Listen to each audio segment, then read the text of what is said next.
Hari ni, kita nak selongkar satu teka-teki dalam Al-Quran. Ia tersembunyi dalam dua perkataan misteri. Okey, ini dia ayatnya. Surah An-Nisa ayat 51. Fokus kita pada dua perkataan ni, jib dan taghut.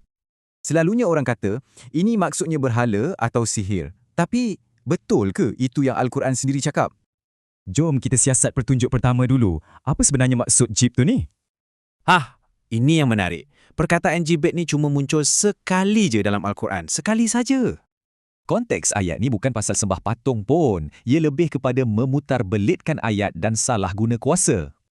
Jadi jibet ni macam mitos atau ajaran kosong yang diletak lebih tinggi daripada petunjuk sebenar Tuhan. Okey, settle jib. Sekarang petunjuk kedua pula, tauhid. Jom kita tengok apa kaitan dia. Tak macam jibet, taghut ni disebut 8 kali.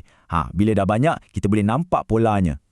Dalam ayat ni, kita kena tolak taghut dulu baru boleh betul-betul percaya pada Tuhan. Nampak tak? Dan kat sini, nampak jelas taghut ni jadi tempat rujukan hukum, seolah-olah nak lawan wahyu Tuhan. Asal perkataan taghut ni maksudnya melampaui batas. Jadi, ia adalah mana-mana kuasa yang melebih-lebih.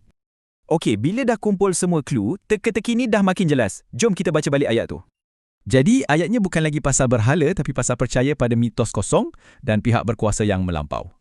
Poin pentingnya, ia tentang orang yang ada kitab tapi ikut sumber rujukan lain yang salah. So, nampak kan beza dia? Pandangan biasa lawan dengan apa yang kita nampak dari corak Al-Quran. Ayat ni tunjuk satu kitaran yang boleh jadi pada mana-mana komuniti yang ada kitab suci. Maksudnya, ini bukan cerita pasal mereka je. Ini amaran untuk kita semua sampai bila-bila. Yang kelakarnya, kadang-kadang ayat ni diguna untuk tuding jari pada orang lain. Padahal kita pun sama.